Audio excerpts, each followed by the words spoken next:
Hi, I'm Jen. I paint abstract portraits, and today I'm painting Esther. Esther? Hi. Hi. Whenever you're ready, if you could just tell us a little bit about yourself. All right. Well, I'm Esther, and I guess at the moment, I'm technically unemployed, but I'm doing all kinds of other things in my spare time. So, one of the things that I do is I am a Reiki practitioner. So, whether or not you believe in Reiki, I've already infused this with Reiki. I am a hobby baker. I am actually a published author because I published my book. It's on Amazon KDP. It is called Patiently ...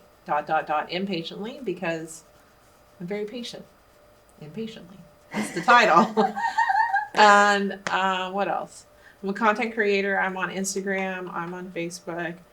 I love to write. I love to read. I don't practice enough yoga, but I should. I believe in angel numbers, and it's now 3:33, which I just saw on the clock behind us. So that's amazing. So that makes me feel good about this.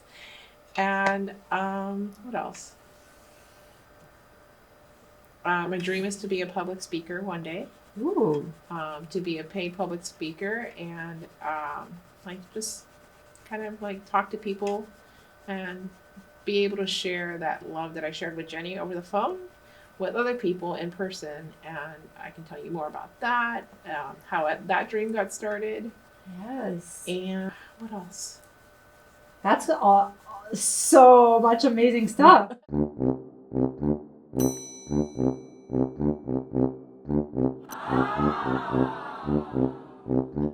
Oh yeah, and if you don't watch any further than this, let me tell you the one thing that I always say to people is, which we're so lucky that everything always works out for us, even when it comes to being 3:33 on the clock, and Jenny saying that I have so much to talk about, and that I am so glad that you exist, and I am proud of you, and I love you.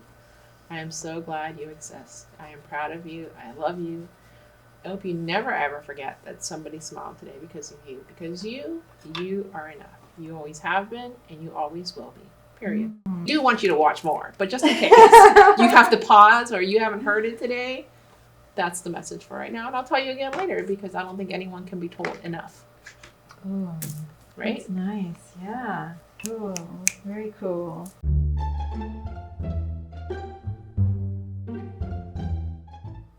And you also just filmed a pilot, didn't you? I was going to tell you about that. I was going to film the pilot. Yeah. The pilot did not end up happening. No. Yeah. Oh, okay. No, it did not. I think though the reason it didn't end up happening is because it's not the right timing yet.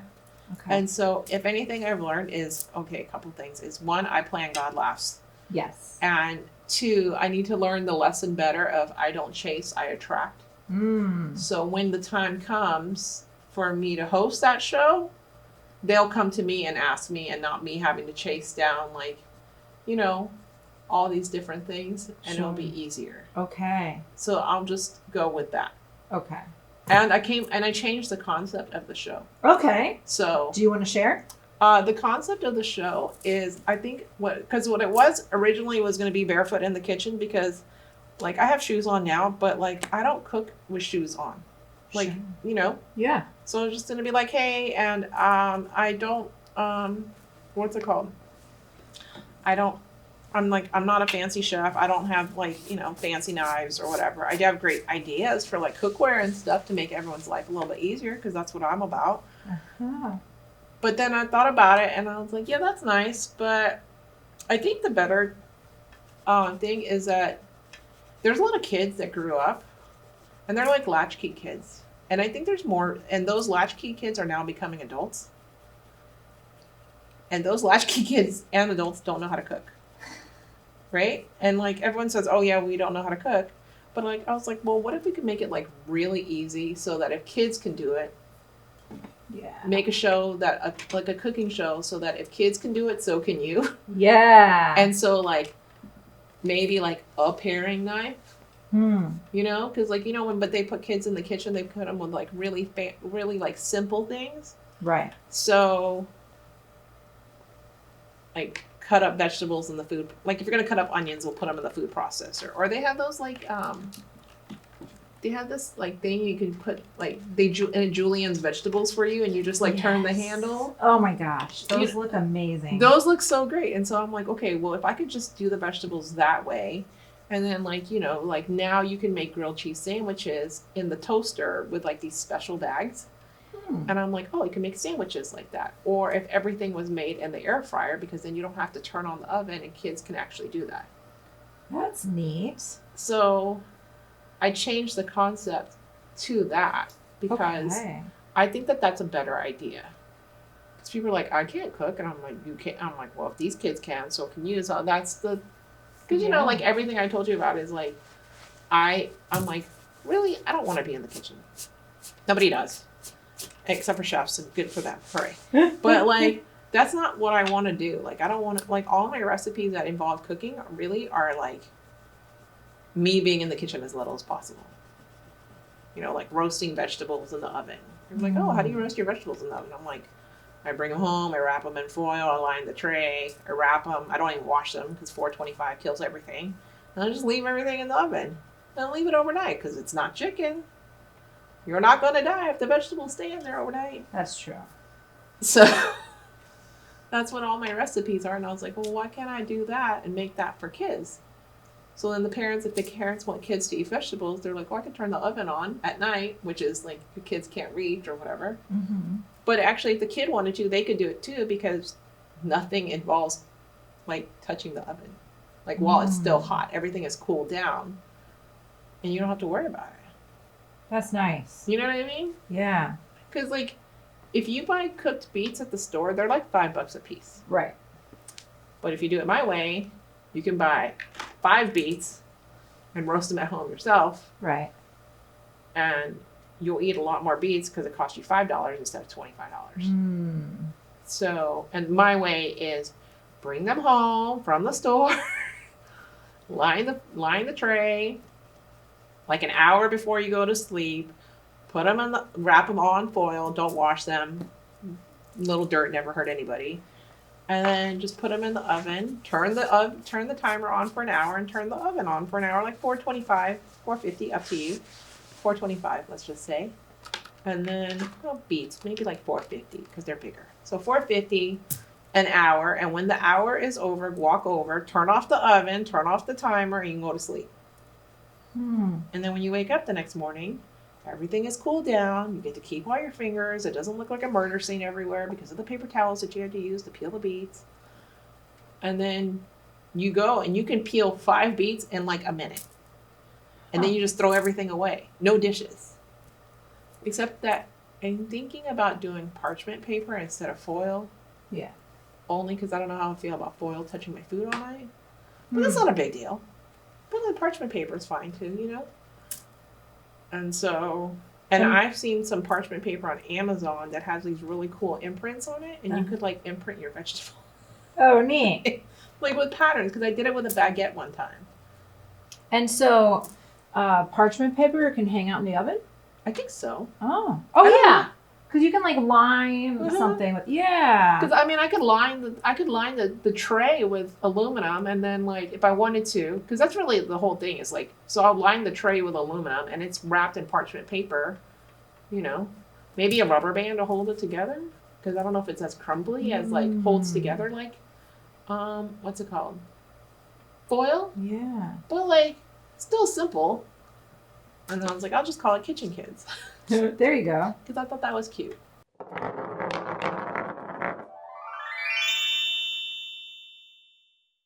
Three's my magic number. Okay. So, like when I give Reiki to my friends, I notice that, or to people, I notice when I give Reiki 3 times, that 3's the magic number and it does something and it unlocks something in them. Like the 3rd time they get Reiki?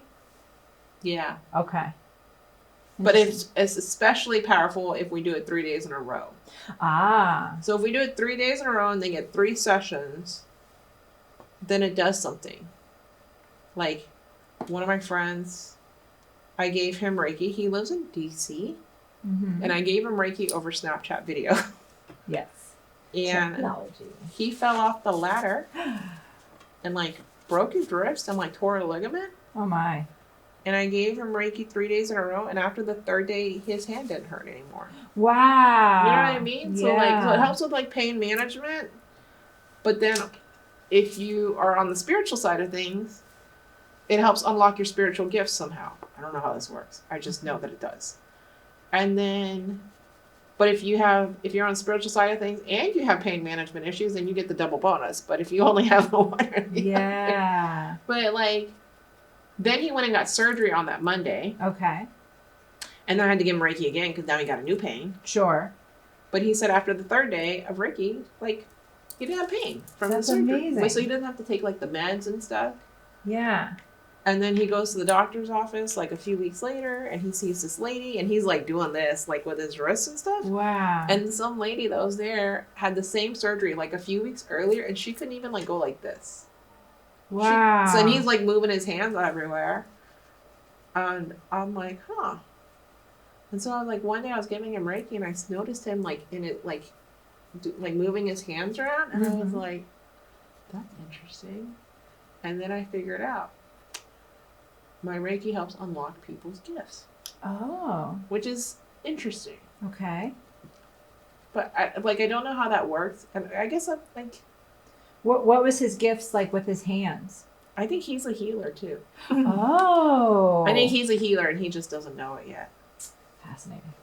I'll tell you about how I do Reiki. Because Okay. that seems to be like everyone's interest, like everyone's kind of like interesting thing is. So I liken it in that I call Reiki magnified prayer. Okay. I also call it emotional surgery. Okay. And I call it magnified prayer because when I pray, like we get on video chat. Well, I guess like, so we'll get on top. The first session is always at least 2 hours, maybe even 3, really depends. Okay. And the reason I say it's that long, and the subsequent sessions are shorter, but the first one is the longest because everybody comes to me with 100 pounds of baggage. Okay. And in that first session, we're going to talk because like, it's like therapy, but without like me being like a therapist, life coach, I'm just a person that people enjoy talking to first. Obviously. People like talking to me and they tell me their problems and I'm like, okay. And I just listen and I don't hold space for them to just be whatever it is that they need to say and no judgment. And if they need a solution, then I'll come up with a solution for them. Okay. But if they don't, then I just listen. Okay. And that's what people need is someone to listen. Right. And so the reason we talk first is because you still came to me with 100 pounds of baggage and talking to me. Well, first of all, if I give Reiki to someone, they don't know me and I don't know them. Okay. And so like we already know each other too much?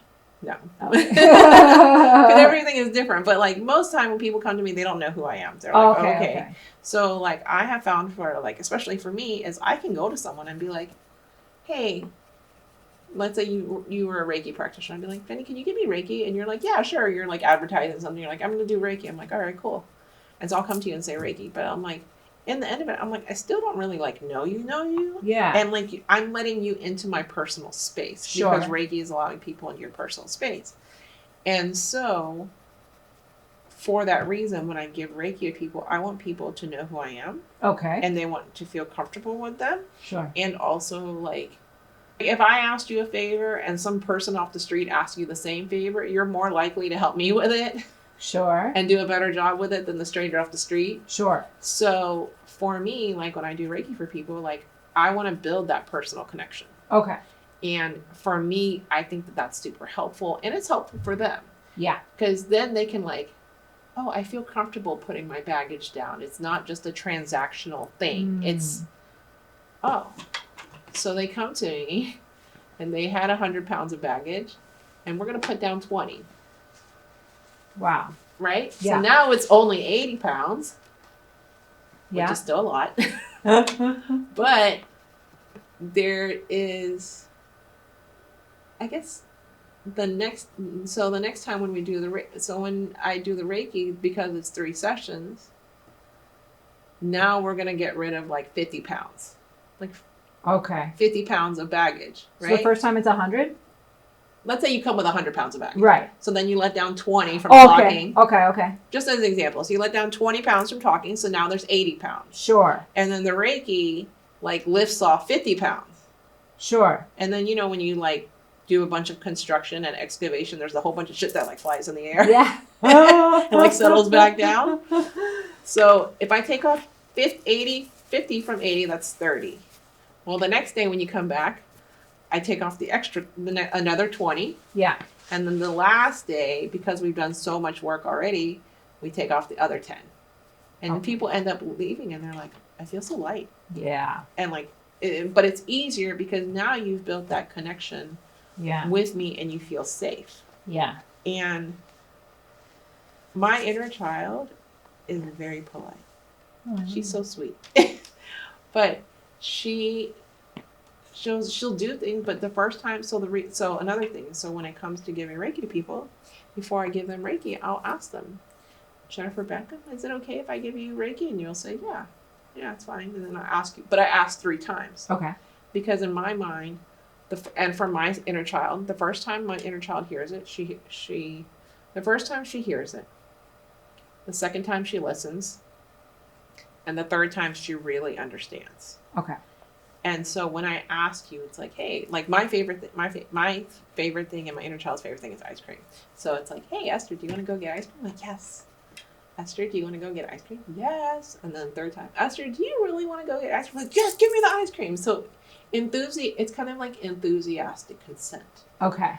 And so I have found when I've given Reiki to people, like I gave Reiki to this guy back in August. Uh-huh.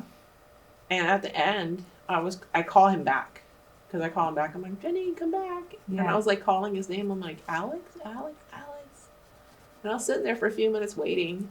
And he finally came back and he opened his eyes and he was like, what happened? Wow. And I was like, you like disappeared, or I don't know where you went, but like you weren't here and now you're back. He was cruising. And he said that he's had many Reiki sessions before and he's never disappeared. Oh, wow.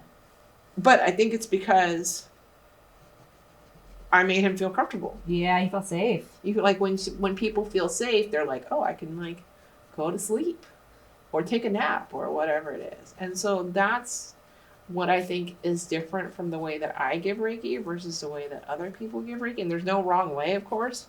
And everyone has their own style. Okay. But that to me is like my style. And then I just follow up with the people. And I start every Reiki session with a hug. Oh. And so like I even thought about doing like, because some people are like, you're a really good cuddler. Ah. And I thought about like offering like Reiki hugs. Like full Reiki, full body hugs. Interesting. But then people think I'm like an escort. So that doesn't really work out as well as I thought it was going to be. Yeah, plus they have pillows. They can. Yeah, but pillows aren't the same. That's true. Like pillows aren't warm and like, like cuddly and cozy. They're just like pillows. That's true. I've tried a bunch of them, but like and they cost a lot of money for the good ones. Do they? Okay. Because I think like the full body, like I don't know, and then and then there's like the ones that are like, oh, like the girlfriend, and that's like creepy. Yeah. They're like the blow up dolls, and I'm like, no, I'm gonna pass on that. Hard pass on that.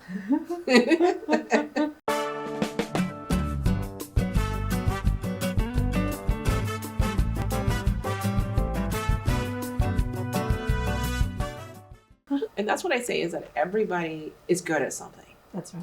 But most time, the good thing that everyone is good at, that they're good at, they forget that they're good at because they're just so used to it. Because they're just like, I do it. Like, I flip pancakes with one hand. I'm like, okay.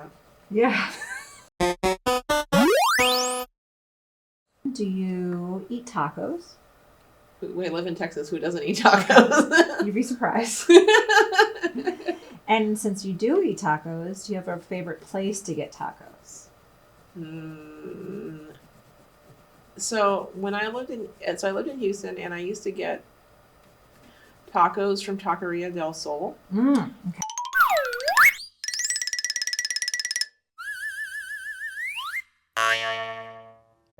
And there's another taqueria called La Bala. Okay.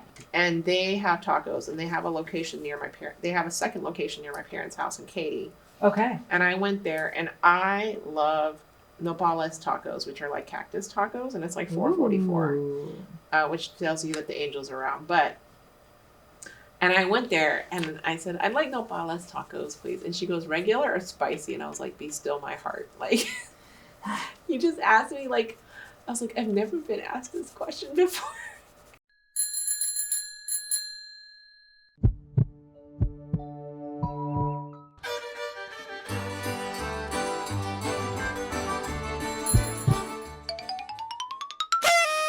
When you are feeling blue, what is something you do to help yourself feel better?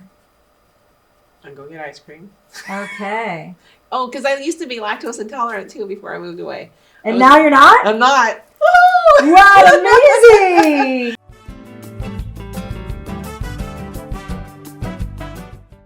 Like my favorite pizza is chicken bacon ranch. I used to eat it 5 days a week. Wow. Is that from Domino's? No, there was like a pizza place that was in Massachusetts in Norwood, which was down the street from where I sold cars at Carmack. Okay. And it was called Stash's Pizza, and I found that place. And a slice of chicken bacon ranch is probably half the size of this pillow. It's humongous. But I would eat that sometimes, and I would just be like, all right. And I'd walk in, and they'd just, they're like, pizza today? And I was like, yeah, they're just put it in the oven. And that's all I would eat. And they're like, what do you eat? And I'm like, chicken and chicken bacon ranch. They're like, that's all? I'm like, it's a complete meal. It is a carb. It is dairy. It's got chicken and bacon. It's got protein. It's got tomatoes on there, so it's a vegetable.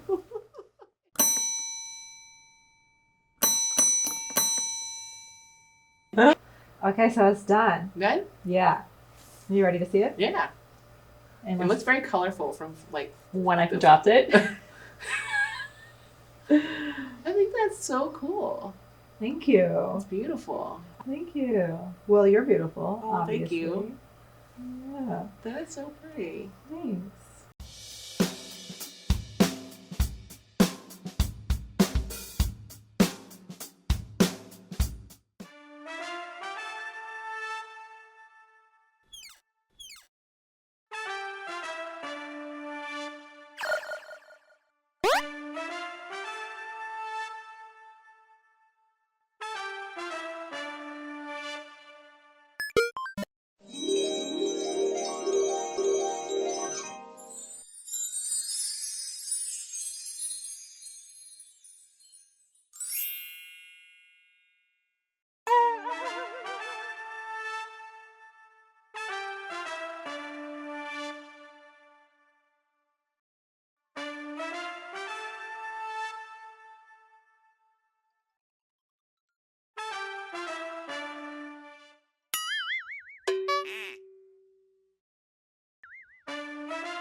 All right. Well, thank you. Thank you. And yeah.